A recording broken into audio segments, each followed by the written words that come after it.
News వీక్షకులకు ఇవాళ చర్చలో పాల్గొంటున్నటువంటి వారందరికీ కూడా శుభోదయం అండి. ప్రతిసారి మనం అనుకుంటున్నట్లే ఈ ఎలక్షన్స్ దగ్గరికి వచ్చే కొద్దీ ఈ ఏపీ రాజకీయాలు రోజు రోజుకి వేడెక్కుతున్నాయి. తర్వాత ఏంటంటే అంది వచ్చేటువంటి ఏ అవకాశాన్ని ఏ రాజకీయ పార్టీ వదులుకోకూడదు అనేటువంటి దృఢ సంకల్పంతో వాళ్ళు ముందుకెళ్తున్నారు. అయితే లాస్ట్ డిబేట్లో ఒకసారి నేను చెప్పాను మీకు, మంచో చెడో జగన్మోహన్ రెడ్డి గారు తన పందాలో తను ప్రకటించుకుంటూ మార్పులు చేర్పులు చేసుకుంటూ ముందుకెళ్ళిపోతున్నారు. అది మంచా చెడా లాభమా నష్టమా అనేటువంటిది కాలం నిర్ణయిస్తుంది. కానీ తెలుగుదేశం అండ్ జనసేన సఖ్యతగానే ఉన్నట్టుగానే కనపడుతున్నప్పటికీ ఏంటంటే పండగ తర్వాత లిస్ట్ వస్తుందన్నారు. లిస్టు రాలేదు, కానీ 17A మీద అటు ఇటుగా అనేటువంటి ఒక జడ్జిమెంట్ వచ్చింది. అక్కడ నుంచి వీళ్ళు కామ్ అయిపోయారు, ఏమి రావట్లేదు బయటకు అనేటువంటిది ప్రజల్లో ఒక రకమైనటువంటి 17A ఆ ఒక్క రోజే అంతే. అది అయిపోయిన తర్వాత మళ్ళీ కోల్డ్ స్టోరేజ్లోకి వెళ్ళిపోయింది. అయితే ఏంటంటే నేను గత డిబేట్లో చెప్పినట్టుగా ఈ పొత్తు ధర్మం ప్రకారంగా వాళ్ళు సీట్లు ఫైనలైజ్ చేసుకొని ఎంత త్వరగా జనం ముందుకు వస్తే అంత కన్ఫ్యూజన్ తగ్గుతుంది జనానికి. వాళ్ళ క్లారిటీ ఉండుండొచ్చు నాయకులకి. కానీ ఏంటంటే ఇప్పటికే కొన్ని చోట్ల, అంటే అన్ని చోట్ల కాదు, దాదాపు 90% వాళ్ళు అడ్జస్ట్ అయిపోయినా ఇంకొక 10% ఆశావాహులు ఎవరైతే ఉన్నారో నాయకుల్లో కానివ్వండి, కేడర్లో కానివ్వండి, ఏ చిన్న అవకాశం వచ్చినా కూడా దాన్ని మనకి పొత్తెందుకు మనం వెళ్దాము అనేటువంటి సెక్షన్ కొంత ఉంటుంది. సో వాళ్ళందరికీ ఊతం ఇచ్చినట్లుగా చంద్రబాబు నాయుడు గారు మరి ఎందుకు చేశారనేటువంటిది ఇప్పటికి కూడా, అంటే వాళ్ళు చెప్పడం ఏంటంటే మండపేట మా సీటే కాబట్టి మేము అనౌన్స్ చేసుకున్నాము, అరకు అనేటువంటిది ఎస్టీ ఇది కాబట్టి అని చెప్పి వాళ్ళు ఏదో దానికి జస్టిఫికేషన్ చేసుకుంటున్నారు.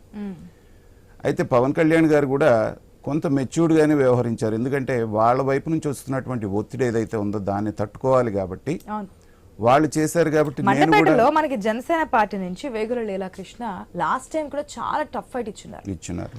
అక్కడ దాదాపుగా నిన్న పవన్ కళ్యాణ్ చెప్పినట్టుగా ఓటింగ్ పర్సంటేజ్ అనేది జనసేనకి కొంచెం బలంగానే ఉంది. సో ఆ సీట్ గురించి ఫైట్ చేస్తున్నప్పుడు కనీసం చర్చలు కూడా జరపకుండా ఇచ్చారనేది జరిగినటువంటి వాదన. అది ఇంతవరకు తెలుగుదేశం వారి వైపు నుంచి సరైనటువంటి వివరణ దాని మీద రాలేదు.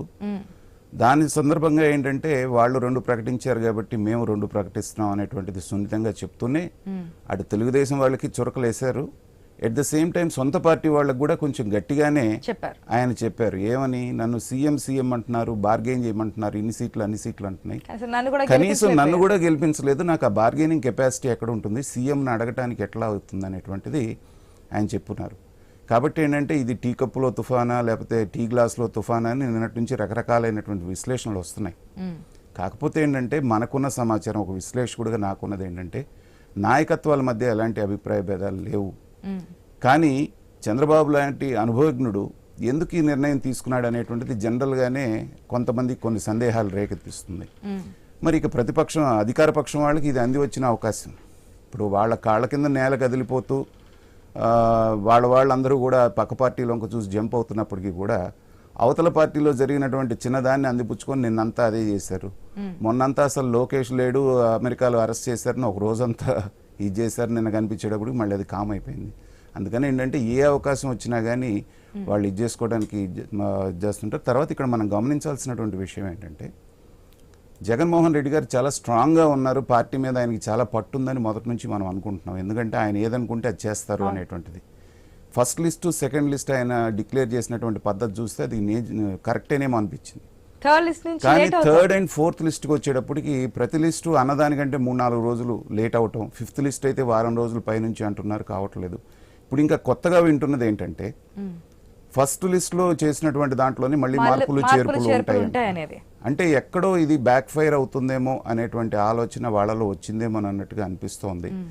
దానికి తోడు ఇప్పుడు రాజ్యసభ విషయంలో, రాజ్యసభ గురించి కూడా మాట్లాడదాం, ఎందుకంటే అది సెపరేట్ అంశం కాబట్టి. ఫస్ట్ ఈ పొత్తుల గురించి క్లారిటీ వచ్చిన తర్వాత రాజ్యసభ స్పీకర్ ఇవన్నీ కూడా మాట్లాడదాం. దానికంటే ముందు న్యూస్ ఎజెండాలో షార్ట్ బ్రేక్.